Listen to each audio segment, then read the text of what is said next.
you glorious gamers out there. Welcome to the PlayersToo Podcast, the video game podcast for gamers like you, by gamers like you. You can find PlayersToo on all the social media, that's Facebook, Twitter, YouTube, Instagram, the lot. You can also find our written content over at PlayersToo.com, that's PlayerStoo.com.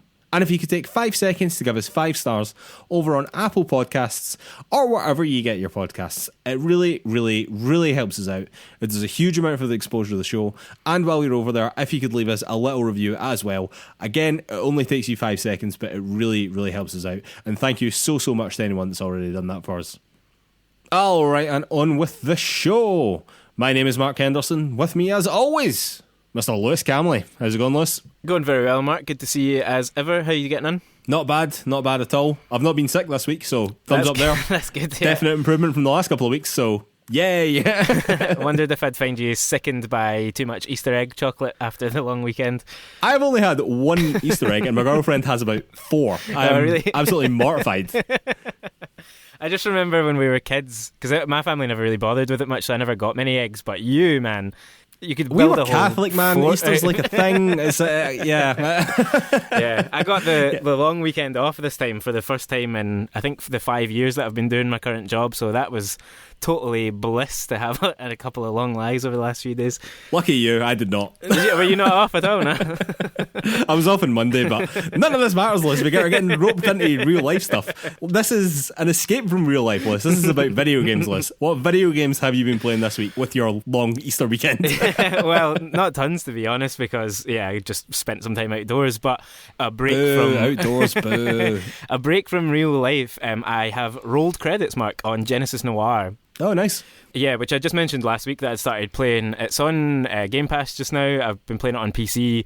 What a strange game. I really, really want you to play it at some point. I mean, I feel like this is something that we say now and again, like, I've not played something like this very often, but it's a really odd thing because at its core, it's just a point-and-click adventure game with some very minor puzzle work going on. Like, really, I mean, calling it a puzzle is a bit of a stretch, to be honest. Some interactivity to be done. But it's just all style. It's this completely off-the-wall, almost hallucinogenic by the end of it experience, and I mean that quite literally. Like, what the game is trying to do at the end, I think, is mimic what a hallucinogenic experience would feel like, sort of set in space and sort of beyond time, and sort of you are time, and it's all about the Big Bang, but it's also all about this relationship. Honestly, it's really hard to capture in words what this is doing, and certainly towards the end it unravels even further into kind of chaos and just indescribability. But it was really, really good. As I say, the art style and the soundtrack are just really phenomenal. And the gameplay, I'll admit, like, it doesn't have that much going for it. There isn't that much to it. There's some quote-unquote puzzle sections which are a bit fiddly and don't work very well, but it's only, I think, about 5 or 6 hours long, and if you just sit and play it, I think you'll really... There's no way you could finish this game and not have an opinion on it. You may well hate it because it's just not... if you really like gamey games, it's not for you, but for a lot of the PlayAlong games that we do, Mark, it fits in so interestingly with a lot of that stuff that I think you in particular would get a lot from it. I was just thinking, Liz, this sounds a lot like a PlayAlong game to me. So maybe in the future we can cover it on that. There you go, that'll give me a good excuse to play it. Exactly, yeah. As you said, you weren't that excited about it before, but yeah, I would really recommend it to people if you're looking for an interesting, an unusual game, a story-based experience that's a little bit different. And the only other thing I've been playing, really, and I'll just mention it briefly because I'll have more to say at another point, I put about 2 or 3 hours into Empire of Sin yesterday as well. Oh, nice. Yeah, so this being the kind of Prohibition era set real-time strategy game. Honestly, Mark, it's basically a real-time strategy game with a business management sim bolted onto it. And when I say that, the few hours that I've played of it so far were all tutorial. It tutorializes every 5 seconds. It has got something new to inform you about, some new tab and some new menu to go through. You might be detecting that it is a little bit overwhelming as it starts. Everything that I'm seeing that's there, I'm kind of like, I can see how this is going to fit together. Like, I can understand that over time I'm going to be thinking a bit more about my commerce and my financial production than I am about this combat stuff. But I kind of wish it had started, like, you basically start the game as a high-level mobster and then you're starting to kind of take territory, and I sort of wish it had done a bit of a campaign to start with that was much more focused on the real-time strategy combat stuff. got you up to speed on that and then started introducing more of the business mechanics, I think that would have made it a bit of a smoother landing. I see. I'm going to be playing more. I'll have more to say when I've done a bit more, and hopefully when I'm kind of out of the tutorial woods. But yeah, I'm enjoying it enough so far. It's not as exciting to me as XCOM Chimera Squad was when I first started playing that, but I'm going to give it a bit more of a go before I lay my final judgment down. Nice one, man. I know that you were looking forward to that one for a while, and when it eventually came out, the reviews weren't so hot. I know that sort of put you off a little bit, but power of Games Pass, right? Exactly. It's just there for you. Yeah. And what about you, Mark? What have you been playing? Well, Lewis, I have continued on my Bioshock saga, and I am now playing the third installment, Bioshock Infinite. Good. It's taken a turn, Lewis. It's taken a turn. I'm actually going to hold my tongue on this a little bit because, to be totally honest with you, I've not played a massive amount of it yet. I think that I'm sort of just getting into the meat of it right now. It's not that I'm not enjoying it, to be clear. I have to say that right at the beginning. It's not that I'm not enjoying it. I just don't think that it was what I was looking for as the next installment in the Bioshock series, basically. It is such a divergence from the other games, in my opinion, anyway. I mean, you sort of feel some of the Bioshockness, but it's in a totally different location from the first two games. It's wide and open and bright and sunny, whereas the first two games were very closed, very tight-packed, low ceilings, tight corridors, lots of horror elements.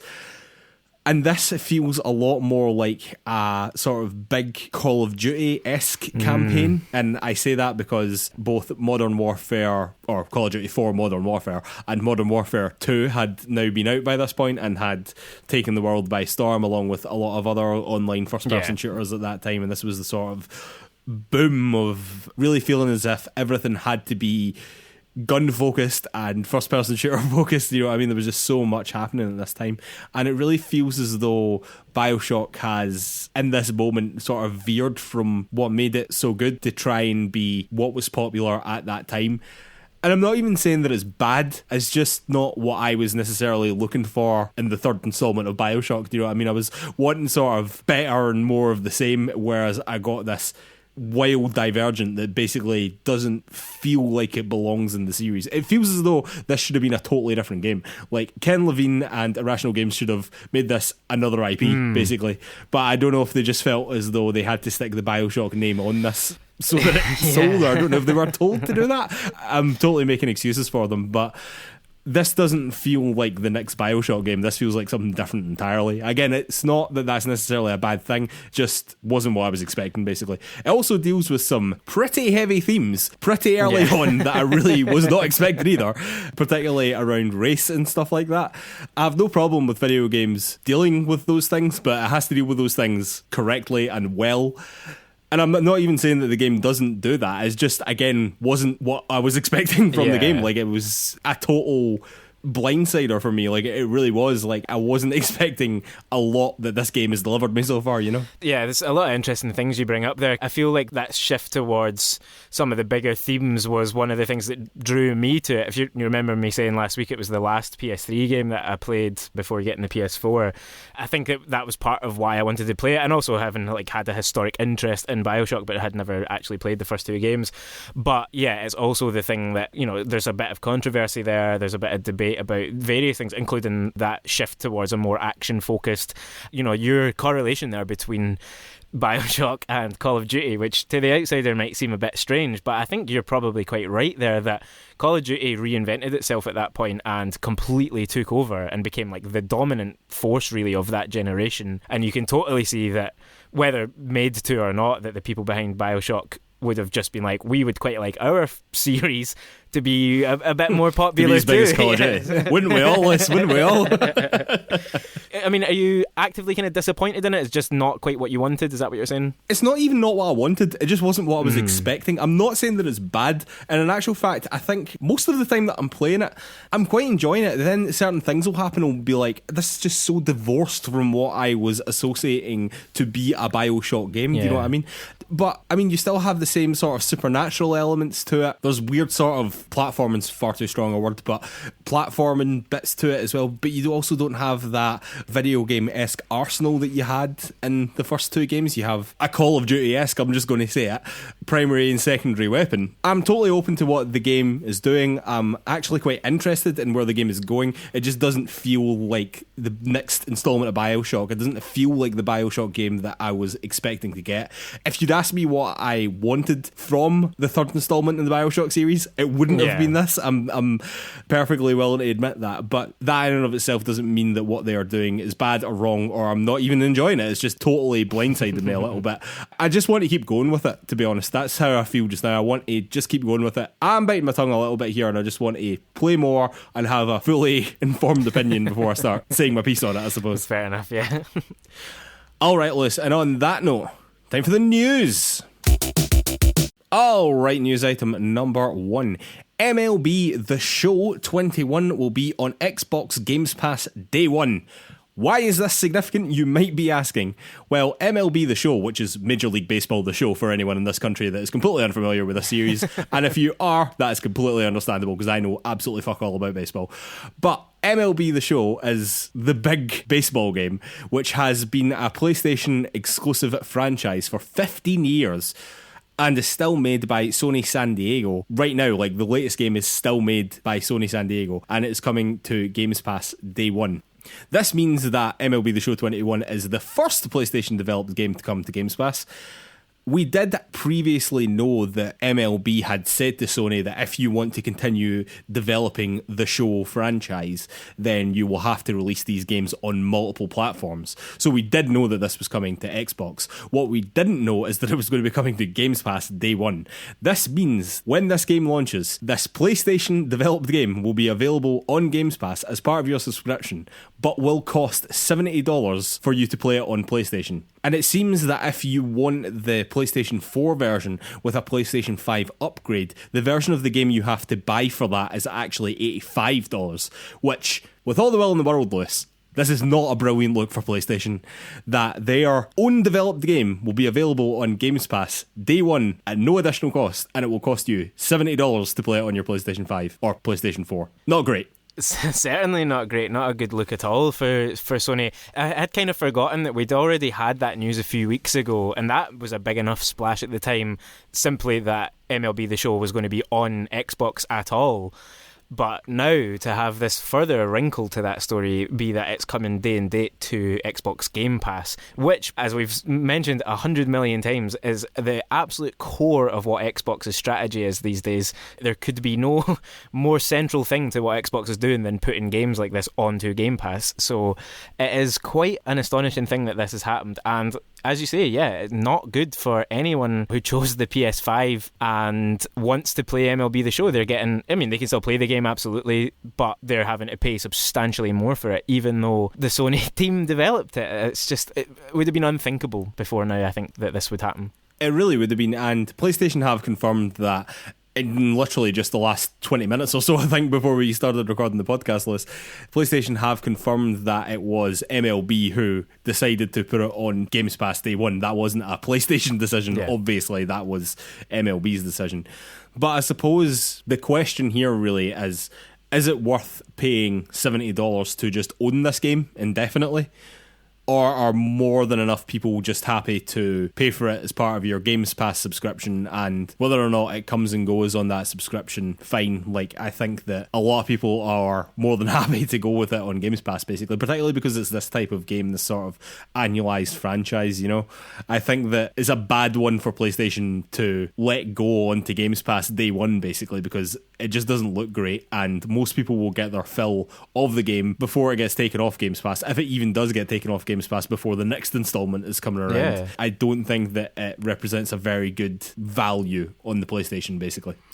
Absolutely agree, yeah. I mean, as you said at the start, neither of us are MLB fans, neither of us are going to play this game. Literally don't know anything about baseball. Literally, I'm not entirely sure of the rules. So that, you know, this doesn't come down to like, oh, a game that we want to play is not available in the same way here or anything. It's simply that. There's just a better value option if you don't go down the PlayStation route at the moment. And yeah, and I think that the question you posed there, and maybe we'll talk about it more at length later, that, you know, you don't necessarily own it on Game Pass, but particularly in a game like this, people people are going to play it first and foremost around release date. They're probably going to get a lot of their fill in, and yeah, sure, it may well leave the service and people will then have to decide whether to buy it or not. I'll tell you, by the time it leaves the service, it won't still cost $70, right enough. That's true. That's very true. That's a good point. But as you said, it might not leave. Like, a lot of stuff doesn't leave, or doesn't leave until, you know, the next installment comes out. And you've got to look at what MLB has done here. They have turned to Sony and said, we're doing this. We're putting this game there. They've not said to them, and we want you to put it out on PS Plus as well, or anything like that. So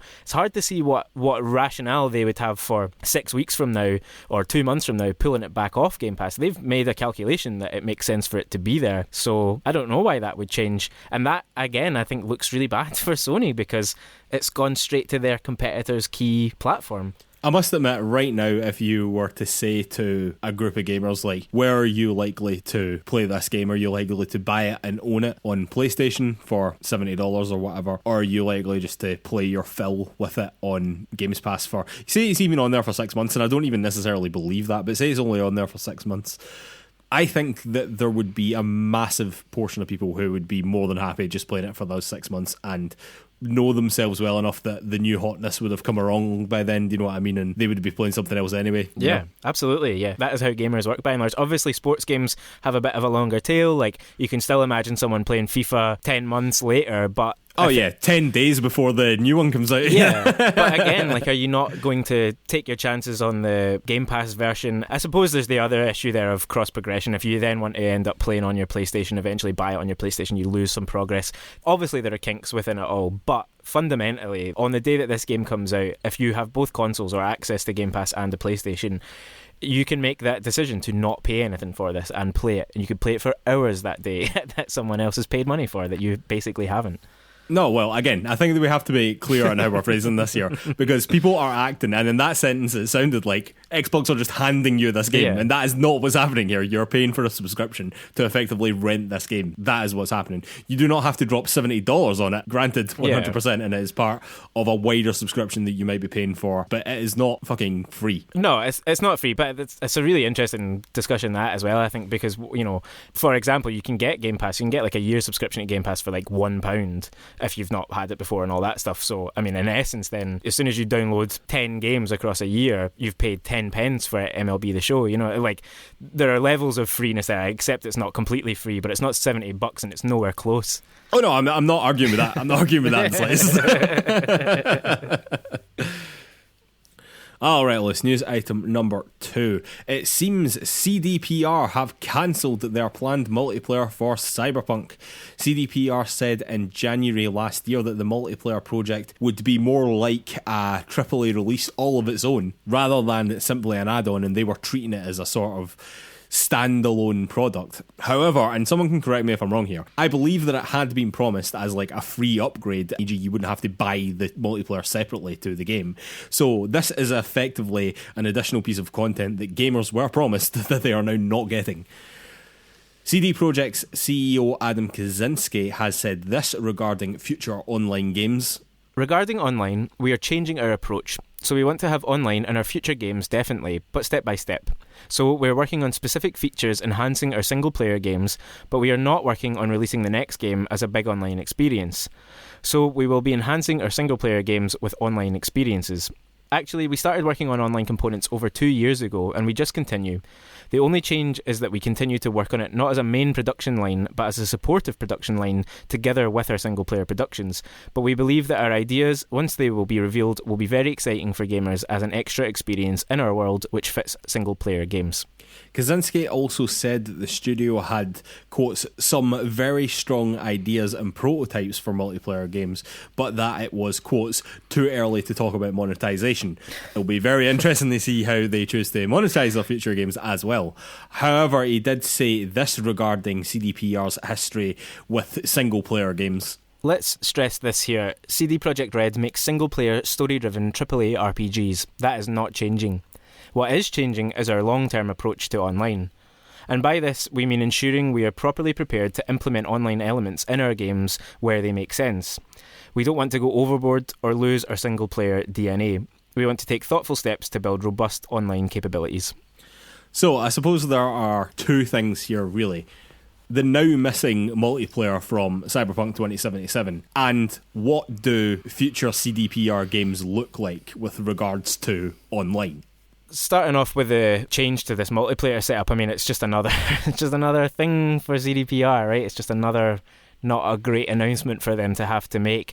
In fairness to them, I do like that at least they're being upfront, they're being honest about it. They're not going to just pretend that they hadn't ever mentioned the multiplayer, like they are talking about it here. But yeah, if it was something that was promised to players and it's now been taken away, and obviously I imagine with Cyberpunk in particular, post the influence of Grand Theft Auto 5 and to a lesser extent Red Dead Online, you could have completely seen how important Night City being an online environment that you could jump into with your mates. That feels like it could be what a lot of people were excited about that game for. Not exclusively, of course, but a big thing. And if that's not coming at all, then that's not great. But I think that the rest of the statement is quite, for me, for my taste, is quite encouraging. Like, I really liked The Witcher. I wouldn't have wanted them to waste any time or have to remove elements of The Witcher 3 in order to put in online modes that I wouldn't have played or wouldn't have bothered with too much. Again, that's my personal preference. But if they're saying that they have to, Cyberpunk has shown us that they had to focus more on that game before they released it. So if that means that in future they can sort of double down on the single player elements and just look at ways to augment that with online, basically, I think that could be quite interesting. It sounds to me like they're saying they're not going to be making a full multiplayer game anytime soon. Well, I don't know. They're saying CDPR are a studio that makes AAA RPGs, single player focused, blah, blah, blah, blah, blah. And then they're also talking about online and monetization. And I think when the big bucks start rolling in from all your microtransactions and your season pass and whatever from your online component of your single player game, then people change their tune pretty fucking quick when that sort of money starts rolling in, you know what I mean? Or that has certainly been the experience so far. Yeah. But in terms of the multiplayer being missing from Cyberpunk, I just think, it's just another thing. But as we were discussing last week, and we sort of just missed this news last week, or else it would have wrapped up quite nicely with our conversation then. But I'm not sure that anyone is really clamouring for this anyway, and that I don't think anyone is really clamouring for the game at all anymore. The moment has long since passed for this game, and even if they did bring out multiplayer, I'm not sure how many people would have been fucking interested in it anyway. No, I think interesting to compare how it would have been received if this news came out exactly a year ago. If it was announced before Cyberpunk dropped that multiplayer has been removed, I think there would probably have been quite a big furore about it. There'd have been a lot of people saying that that's what they wanted, but I think you're bang on that a year later and after its launch is simply the least of anyone's care at the moment. If you want to play Cyberpunk, multiplayer is the last thing in your mind right now. Yeah, let's get the core game working first, then we can worry about stuff like that, won't we? Yeah. Dear me. And if you missed our conversation last week, patch 1.2 or whatever it was called has not stopped this game from being a buggy mess. It's slightly less of a buggy mess, but it's still a buggy mess. Yeah. Alright, Lewis, news item number 3. An all-digital E3 has been confirmed for June the 12th through the 15th this year. It has already been backed by Nintendo, Xbox, Capcom, Konami, Ubisoft, Take-Two, Warner Brothers and Koch Media, which is very, very good indeed. However, some notable absentees include Sony and EA, not that I think many people were expecting them to be there, but also Activision Blizzard, Sega, Bandai Namco and Square Enix. But the ESA did say that there were more announcements to come, more people were going to be involved. Not necessarily Sony or EA, I wouldn't have thought, but perhaps the rest. It is also worth pointing out that access to the show will be free for everyone. This after VGC's sources stated that the ESA had discussed bundling parts of the event together for some sort of paid access pass. Basically, they were going to have a paywall for some of the content, which would have been an unbelievably stupid idea, so I'm very glad that they're not doing that. However, GamesIndustry.biz has said that there still could be media-only days or media-only events, but in terms of all of us, in terms of fans and whatever, we get everything for free that we're going to get. Having said all that, Lewis, the details on how digital E3 is going to work are basically non-existent, so who the fuck knows how this is all going to pan out. However, ESA CEO Stanley Pierre-Louis has said this regarding the announcement. For more than 2 decades, E3 has been the premier venue to showcase the best that the video game industry has to offer while uniting the world through games. We're evolving this year's E3 into a more inclusive event, but we will look to excite the fans with major reveals and insider opportunities that make this event the indispensable centre stage for video games. Overall, Lewis, I think this is fantastically good news. I think that the mere fact that Microsoft and Nintendo, and I know that they only mention Xbox, they don't mention Bethesda at all, but I assume Bethesda are going to be part of this. They did actually say that they were going to be holding separate events, but I very much assume that Bethesda is going to be part of this as well as Xbox.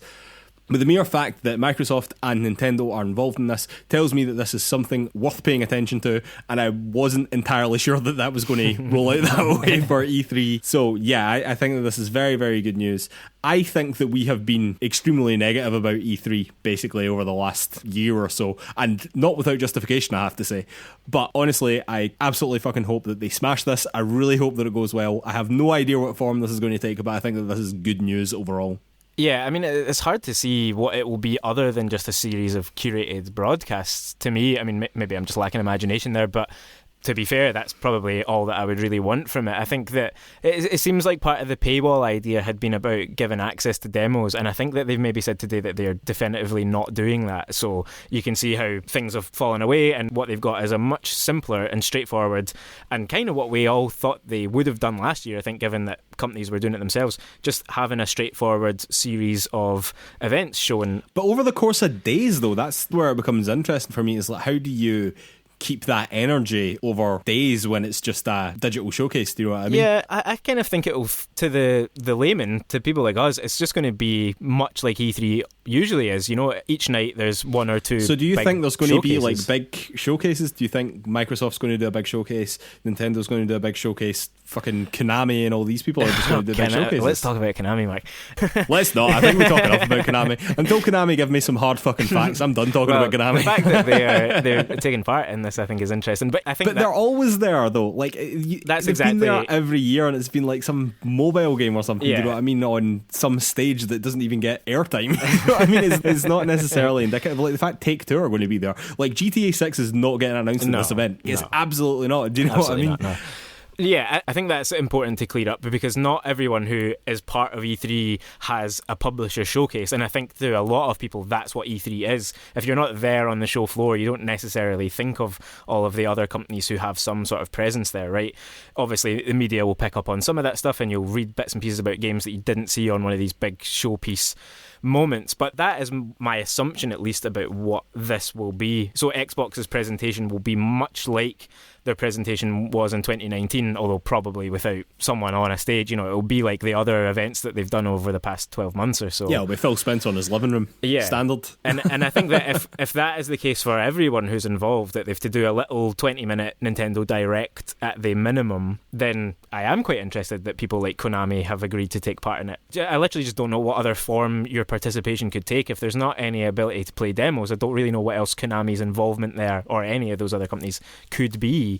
Well, I think Konami's interesting, right? But like Koch Media could just have like a game that is going on to the Switch, and they want to show it off as part of the Nintendo presentation at E3. Do you know what I mean? That could be the limit of their involvement, but it's actually more to do with Nintendo. Do you know what I mean? That is complete conjecture and only an example, by the way. I hope it's not that. Konami is a bit more interesting, of course, because we know that there's all these rumours swirling around Konami. So, I mean, I seriously hope we get a fucking announcement from Konami, but honestly, at this point, I'm not holding my breath, Liz. No, me either. I'm interested to see how all this unfolds, who's doing what. Yeah, like you say, if there's certain ways it could unfold that would be pretty uninteresting, and there's ways that it could be quite exciting. And I do think that EA and PlayStation and others will still be doing something in that period, you know. Oh, absolutely. EA, definitely. PlayStation will see, but I think EA will definitely, because they normally do. They normally did, you know what I mean? They had their own thing run about E3 anyway. And that, again, to normal punters, that's what E3 is. It doesn't actually matter all that much what's officially there. It just means that we confirmed this year to have a couple of days of big announcements of games in the summer that we can all look forward to, you know? Yeah, and I have to admit, even in the course of this conversation, I think that this is the most excited either of us have sounded about E3 in about 3 years, maybe. So, yeah, this is good. I really, genuinely, really hope that they succeed, and it is a big event, and everyone is happy about it, and we can get back to an in-person event in 2022, which they said that they're planning for, so, yeah. Alright, news item number 4, Lewis. The link between loot boxes and problem gambling has been robustly verified, quotes. And who would have thought it, Lewis? Who would have thought it, eh? This is according to research done by the universities of Plymouth and Wolverhampton, which states that loot boxes are structurally and psychologically akin to gambling. The UK government is currently considering whether gambling laws should cover loot boxes, this being part of a wider review of the UK's Gambling Act, which is badly in need of review, we will just say.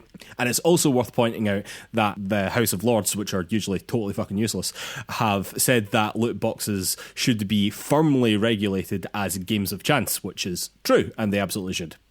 The new research has found that 93% of children who play video games, up to 40% of those have opened loot boxes. 5% of gamers generate half of the entire revenue from the boxes, so these are whales. 12 out of 13 studies on the topic have established, quotes, unambiguous connections to problem gambling behaviour. Young men are most likely to use loot boxes, which I think just goes with gaming, basically, but with young age and low education correlating to an increased use, basically, which also correlates with real gambling, quotes, real gambling is all gambling. The authors of the report have made this statement regarding the loot boxes. Many gamers do ascribe discrete financial values to loot box contents based on purchase or resale price, suggesting that many loot boxes meet existing criteria for gambling regulation. Our research therefore demonstrates that games developers, unwittingly or not, appear to be generating outsized loot box profits from at-risk individuals. These are likely to include both people with gambling problems or problematic patterns of video gaming, but not from wealthy gamers. Zoe Osmond, the chief of Gambling Aware, which is a UK gambling charity, which commissioned the report, said that the charity was, quotes, increasingly concerned that gambling is now part of everyday life for children and young people, which, if they play games with loot boxes in it, yes, it certainly is. The report recommended using extremely precise language to include loot boxes under, quotes, gambling to avoid workarounds, which is basically the problem with loot boxes in the first place, is that it is a workaround of gambling. Loot boxes are to be included on gaming labels and age ratings. The odds of winning items are to be clearly showing, including the average cost of enough boxes to obtain rare items, which would be a gloriously high number to see, and establishing spending limits, similarly to what most gambling apps have. The UKIE, which is the UK games industry body, has said that game makers have already taken on some of these recommendations, but frankly, nowhere near enough, and have taken them nowhere near far enough either. So, Lewis, I think calling loot boxes, quotes, surprise mechanics is looking increasingly fucking stupid. Yeah, I mean, it was pretty stupid when it was said as well. Yes, it was, yes. Yeah, this is great. I mean, I don't have too much to add. There's so much detail in these reports, and we'll obviously include links in the show notes over at PlayersToo.com. Of course. Yeah, it's just great that this work is being done. I think this was a bit of a kind of survey of the research that had already been done as well, so it's got like an extra layer of kind of validity to it, that it's taken in a lot of different sources.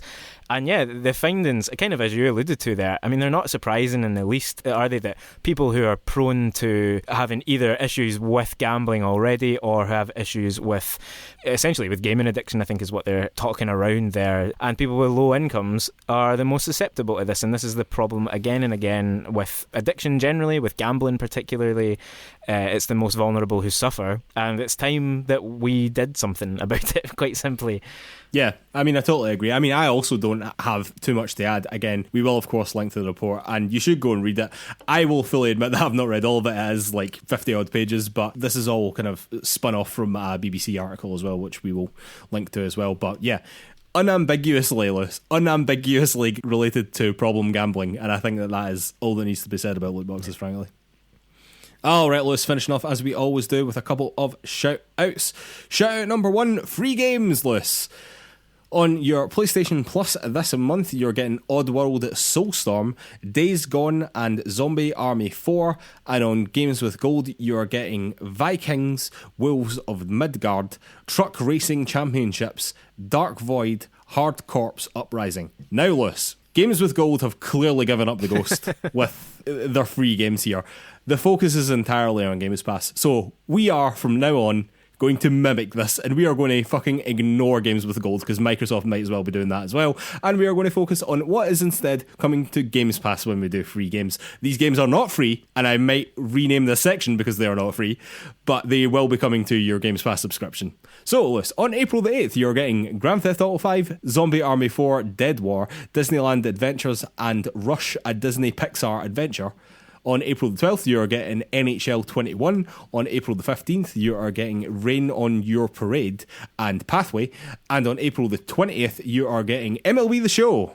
And leaving Games Pass this month are Deliver Us the Moon, Gato Roboto, and Wargroove, all which are leaving on April the 15th, and on April the 16th via EA Play, Madden 15, 16, 17, 18 and 25 are all leaving, and NHL 18 and 19 are both leaving as well. So, good showing from Xbox's Games Pass, I think we can say safely. Pretty good showing from PlayStation as well. Oddworld Soulstorm list, definitely one to look out for. Speaking of which, shout out number 2, Lewis. Oddworld Soulstorm has come out this week. There are no reviews yet, as it seems as though no review codes were given out, which actually is pretty shit and not ideal. But it has been given away for free to anyone that owns a PlayStation 5, which includes me and Lewis, and we are absolutely fucking delighted about it, I think we can say. There have been some bugs reported with the game. I think that these are more prevalent on PS4 than PS5, which is not ideal with all the will in the world. But for a game that size, of a studio that size, I can forgive that a bit more than, say, Cyberpunk, for example. And lead designer Lorne Lanning has already addressed this basically before the game even came out and said that there is a patch that is imminent, and none of the bugs are to the point where it's game breaking, basically. I think the worst of it is you might get kicked out to the game's main menu, or you might have to restart from a previous checkpoint. So it's nothing absolutely major, but there is a patch to fix this coming imminently as well. But overall, Lewis, I am extremely, extremely happy to see this series back and getting the attention that it currently is. And I really, really, really hope that when these reviews drop, they are good. And I hope that anyone with a PlayStation 5 takes the opportunity to play it, because if it's anything like what I remember these games being, if it's anything like new and tasty, quite frankly, it's going to be awesome. Yeah, and it seems like it's going to be bigger and better than new and tasty. I can't wait. I've got it installed on my PS5 already. Oh, nice one, man. I love it. I checked last night even just to see if the time difference would have let me install it earlier. But yeah, and if we weren't doing this just now, I would basically be playing it. So I'm really, really excited. And as you say, I hope that the review scores match that. Absolutely. Alright, let's shout out number 3. Outriders has also come out in full this week, this following a very successful beta a couple of weeks ago. Currently sitting with a 74 on PC, a 77 on PS5. It currently only has 3 reviews on Series X, which is slightly weird because they made a huge deal about the fact that it was coming to Games Pass, but those reviews on Series X were between 80 and 85. They've just not been aggregated, basically. But honestly, who the fuck cares about the Metacritic scores, because this game had over 125,000 players on Steam and over 178,000 viewers on Twitch, which, I mean, this game has fully landed with the audience that they were trying to get. Regardless of the review scores, it absolutely does not matter. The game has nailed it, and fair play to them.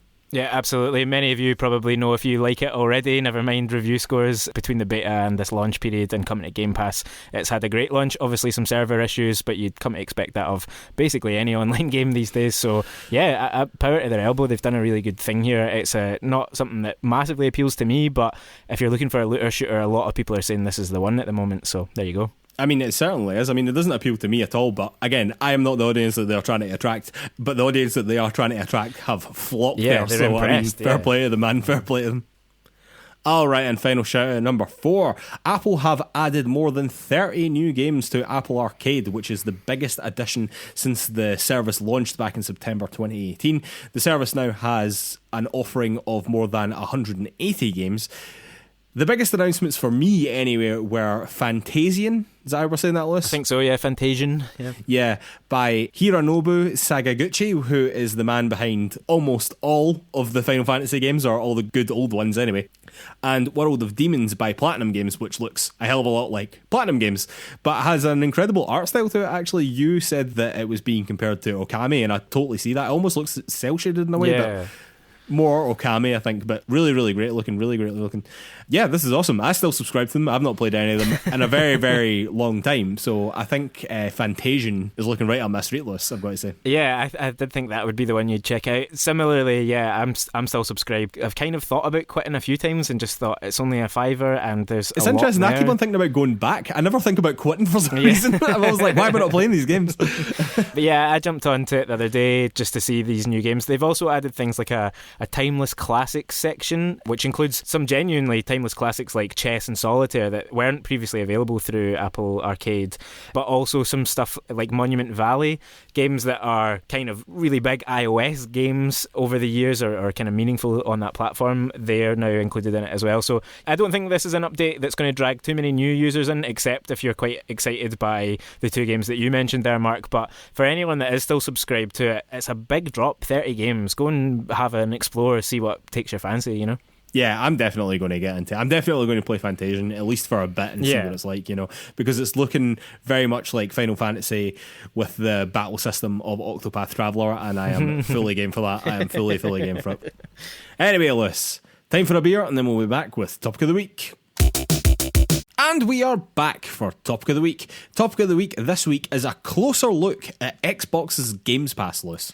It is indeed, Mark. Yeah, everything revolves around Game Pass at the moment, it feels like. Absolutely. It is the one beacon in all video games, it feels like, at the moment, isn't it? Everything is heading that way. Yeah, I've been wanting to have a kind of deeper conversation about Game Pass for quite some time, and partly this week it felt right to do it because we had one of our regular listeners who tweets as Gaming at Laldi wrote into us on Twitter, which you're all welcome to do and encouraged to do if you've got anything to take up with what we've said on the show. But he wrote in basically sort of answering one of the things that we had talked about a couple of weeks ago about why would anyone who currently has access to Game Pass not be a subscriber to it, you know, kind of other than financially. And he raised a lot of interesting points, and particularly his experience as a recent sign up to Game Pass was kind of more about how xCloud works and how, you know, streaming isn't quite there yet, and so his experience wasn't the best, and the number of games available on that side of the service versus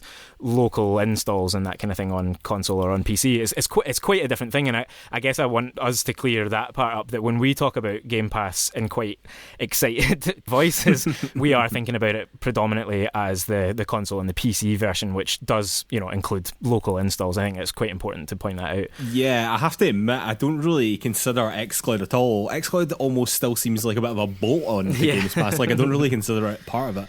It's sort of in the same way that you get Xbox Gold, or whatever the hell they're calling it now, with Games Pass as well. Like, but that also feels like a bit of a bolt-on. It's not really like we're talking about the same thing, if you know what I mean. It feels like a separate thing again. But I mean, totally right. I mean, if you're signing up to Games Pass to get access to xCloud and your experience of that isn't great, then yeah, if that's where you're looking to get out of Games Pass is get access to xCloud and that amazing technology that I do think will come eventually, but if it's not quite there for you, maybe in your area and your internet connections and whatever, it might not be great for you just now. And as well, like as you pointed out, like the catalogue of games certainly is not there in the same way anyway as it is with the wider Games Pass as well. That's not a dig at anyone's internet as well, particularly not Gaming at Lab. This my internet is almost certainly shitter than anyone listening to this, I can tell you.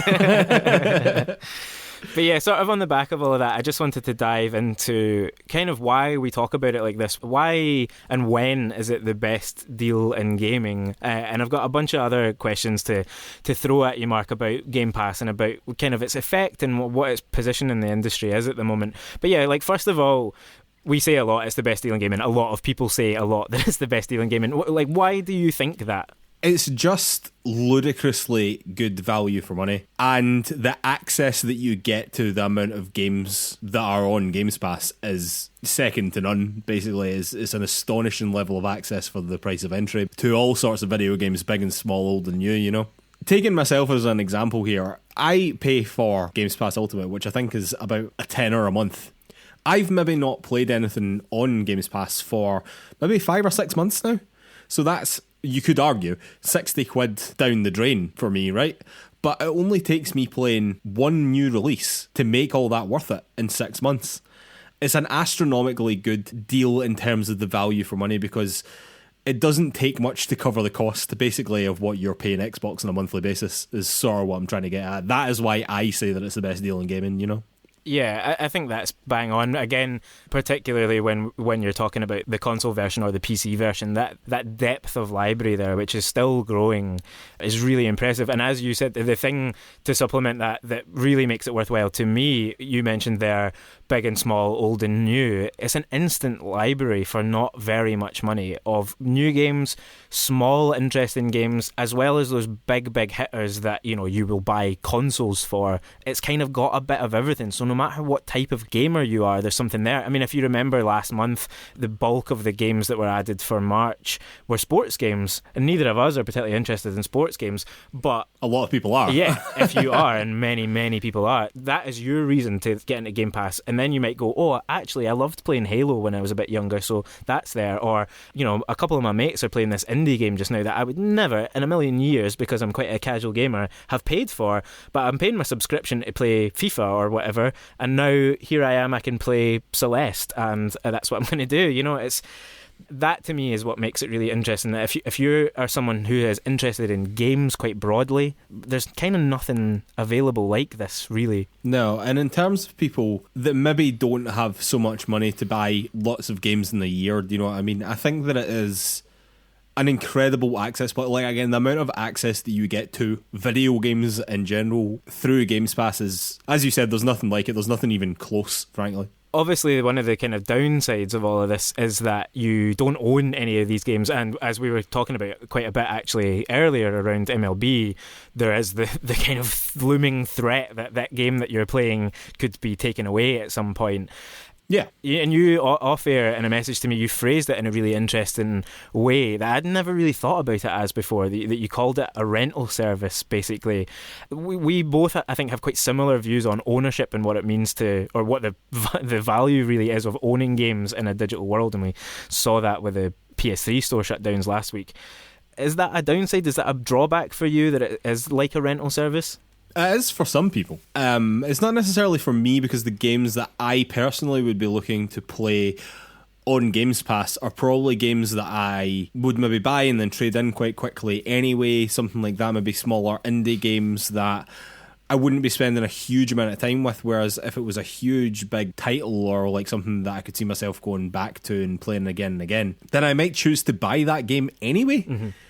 Not least of which because I would probably want to play it on the PlayStation, do you know what I mean? But that aside, I might just want to buy it anyway to make sure that I just have that game now, and it won't be taken away from Games Pass and I won't be able to play it again. But to be fair to Xbox in that regard as well, with regards to taking games off Games Pass, they give you ample warning of this, you know what I mean? It's not as if it's just one day you just turn up to play your favourite game and it's just gone, you know what I mean? They do give you ample warning for that.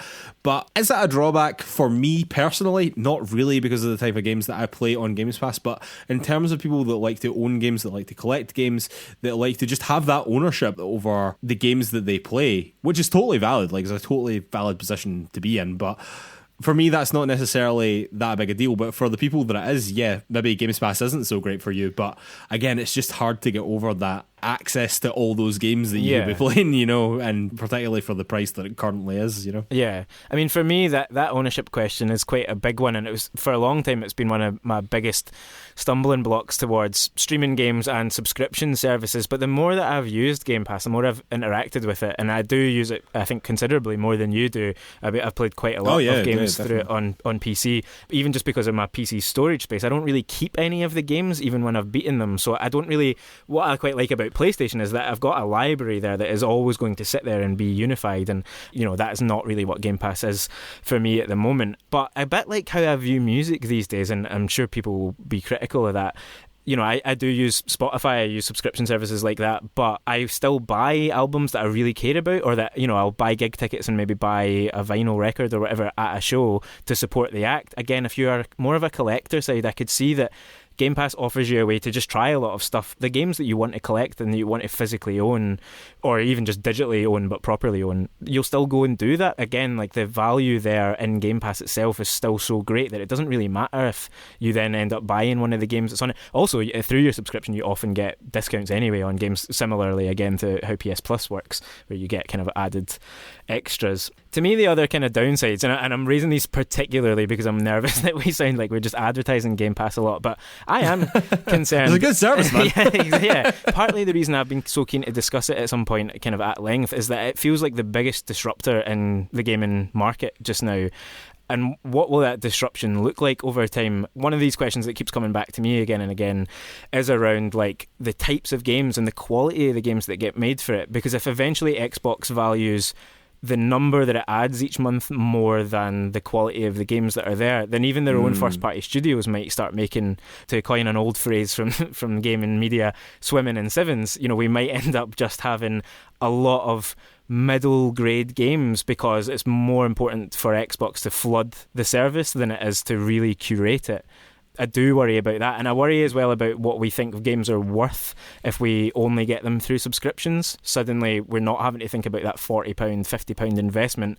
You know, you can play something for an hour, decide it's crap and bin it. Sometimes that's great, but also some good experiences and some good games will be missed because of that.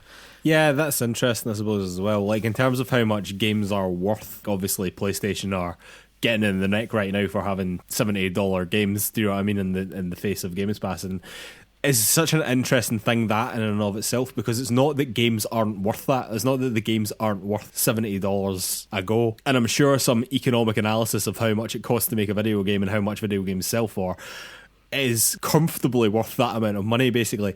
But in terms of what we're actually willing to pay for it, and in the face of subscription services like Games Pass dropping $70 or whatever it is, £60 here, in the face of, well, look at this entire library of other stuff you could be playing on Games Pass, seems like a huge amount of money, do you know what I mean? And for me, like, I've never had a problem paying for games like that. I suppose I'm in a very fortunate position that way, is that I've never really had to think that way. But for people that do, Games Pass is a very appealing out there, I suppose, do you know what I mean? But then it sort of devalues everything else. It devalues everyone that's trying to sell games in a traditional sense, and not just PlayStation. This is going for like even Steam and Nintendo and everybody. What does that then do to the rest of the industry? Yeah, I think that's quite interesting. Yeah, and one connected issue to that, actually, you know, we spoke a lot about PlayStation within all of this, but that kind of longer-term impact on the gamer and the industry, when it comes to Nintendo, Mark, when we started doing this particularly, we spent a lot of time talking about the Switch as this indie machine, like that you bought it just for the amazing indies and how good they were to play there. It felt the perfect place to play it. But more and more these days, good indies are coming often day and date on release date to Game Pass, and certainly in my head at least, and I'm sure I'm not alone in this, often when an interesting indie is kind of being talked about, or you know, I'm reading previews about it, at the back of my head I'm thinking, I wonder if that'll come to Game Pass, and maybe I decide not to buy it on release date in case it comes to Game Pass a month or two later. I just wonder, what is the impact? I mean, the impact on Sony and on PlayStation is kind of colossal, as we're seeing, but what is the impact on Nintendo of moves like this, and what can they do?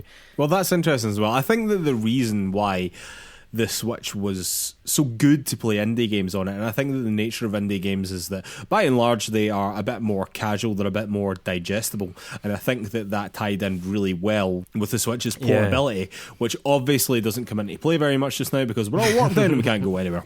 However, games are expensive on Switch. Bottom line, they are. I mean, we were talking last podcast, I think, about the Nintendo tax on everything, right? If you want to play it on any of their systems. So, in the face of, oh, well, you can play it on your Switch on the go for £20, or you can just get it as part of your Games Pass subscription that you're playing anyway. Again, I think that it's making a lot of people think, and this is why Games Pass is such a big deal. Like, you called it a disruptor, and I really think that Games Pass in 20 years' time will be seen as a huge moment in the video games industry, and it's coming to fruition in the way that it is, and the impact that it's making is just absolutely massive. And yeah, I think that it will affect, I mean, I think that we're seeing it more directly affect PlayStation because they are in direct competition with PlayStation, whether or not either side wants to admit that, they definitely are. But in terms of Nintendo as well, and in terms of that particular indie niche that they'd sort of carved out for themselves, yeah, I can 100% see people deciding, oh well, maybe I will wait for it to come to Games Pass, do you know what I mean? So it is definitely going to have an impact. Like, what can they do? What can PlayStation, what can Nintendo, what can anyone do about this? I don't really know unless you come up with a similar system. I mean, we were just talking before we started recording this about if Nintendo had made their own Games Pass and you can just play every Nintendo game ever made basically on a subscription service. Like, the amount of money I'd be willing to pay for that is astronomical, quite frankly, do you know what I mean? But are Nintendo interested in doing that? Do Nintendo particularly want to go down that road? Like, I don't know, like Nintendo seem to be fighting tooth and nail not to be online. So I'm not really sure, to be honest. But without creating a rival service, thinking more of PlayStation Now, I think that they have to do something with PlayStation Now, and I think that they will do something with PlayStation Now. I'm not quite sure when. I would be surprised if it wasn't in year one, to be honest, but I think that we will see PlayStation Now transition to more of a Games Pass light, and we'll hopefully get more new releases, because that's really the only thing that's holding them back. I actually read the other day that there are more games available on PlayStation Now than there are on Games Pass, and when I read that I was like, that cannot be right, surely. And it apparently is. It was true for a long time that more people were on PlayStation Now than were on Games Pass, which is just crazy to think about, considering how much Games Pass just dominates the conversation when it comes to this stuff. Yeah, well, it's so, as we said, it's so central to what Xbox is doing. I mean, that comparison of Game Pass to PS Now, I think just this week, Outriders came to Game Pass on launch day, and PS Now announced that it was getting Avengers, and just the contrast between those two things is like, yep, you can see the problem plain as day here, Absolutely. So I think just before we round off, we should just give a shout out to a few games that are on the service, available in different ways, that we would be kind of recommending to people. Like, to me, this would be a bit of a, this is why you should sign up. And that's just from our perspective, games we've played and that we like. So there's obviously a whole ton of stuff. I mean, there's not a lot of Bethesda games on my list, certainly, because I haven't played a lot of them. But if you are in... There's a lot of them. If you're into Bethesda games, there's plenty of them there. So, yeah, have you got a couple you want to throw out there, Mark? Well, actually, I'm going to steer clear of the Bethesda games, because quite frankly, if you want to play the Bethesda games, you are probably aware of most of them, But Octopath Traveler is there now. I thought that was an absolutely fantastic game. It was exclusive to the Switch for a while, but is now on Games Pass. Nier Automata is one of the best games I've played in the last 10 years, I would say, quite comfortably, and that is on Games Pass. Hollow Knight, again, one of my favourite games ever, is also on Games Pass. The Outer Worlds as well, Obsidian's game that came out just before they were bought by Xbox, is also now on Games Pass. Yeah, just fantastic. Even down to some of the indie games that we've played, like Edith Fincher there as well. There's just a massive variety of incredibly, incredibly good games on Games Pass. I would be astonished if you, dear listener, gamer extraordinaire that you are, could look through the list of games on Xbox Games Pass and not find 4 that you want to play. You know what I mean? I would be very, very surprised. Yeah, absolutely. I mean, the variety there is so great. The first game that brought me to it really was Ori and the Will of the Wisps, and both the Ori games are there, and they're phenomenal and beautiful. And then you go from that to something quite, it couldn't be further from it, really. Like Burnout Paradise is on there, Jedi Fallen Order is available, Control I think is still up there, Outer Wilds, which is just one of the most incredible games I've ever played, Streets of Rage 4, like again down a totally different avenue, but we played that together. It was a really brilliant game that we played on my Game Pass subscription. Not all of these are necessarily available on all the different permutations of Game Pass, but it's just a bit of a snapshot to say, like, again, if you are someone who can access it, take a look, just go onto the Xbox website, look through the games and see what's there. I agree with your challenge there, Mark. I think it'd be really hard to find stuff that you're not interested in. And again, like, if people really have some other issues with Game Pass, I'd love to hear them. I'm totally fascinated by this question just now, because particularly in the last month or so, Game Pass has become really, really massive, and it feels like something, as you said, that 10 years from now we're still going to be talking about what this did. So yeah, tell us what you think. Yeah, I really think that this is shaking things up in a big way, and we will be talking about Games Pass and its impact for a very, very long time in video games. Alright, ladies and gentlemen, I think we'll have to call it a day there. I'd like to remind everyone that you can find PlayersToo on all the social media. That's Facebook, Twitter, YouTube, Instagram, the lot. You can also find our written content over at PlayersToo.com. That's PlayerStoo.com. And if you could take 5 seconds to give us 5 stars over on Apple Podcasts or wherever you get your podcasts, it really, really helps us out. And thank you so much to anyone that's already done that for us. I know I say it twice a week, every week, but it really does not become less important on a weekly basis. It only takes you 5 seconds, and it really helps us out a huge amount. I'd like to remind everyone that our play-along game for this month is FTL Faster Than Light. This is a game that has been on the list for a long time. Maybe since we've started doing play-along games, this has been on the list, to be honest. So yeah, really looking forward to getting stuck into this one. Yeah, can't wait. I haven't started it yet, but it's been on my personal playlist for quite some time as well. So yeah, looking forward to it. Definitely, man, definitely. Alright, ladies and gentlemen, we will see you next week. Thanks.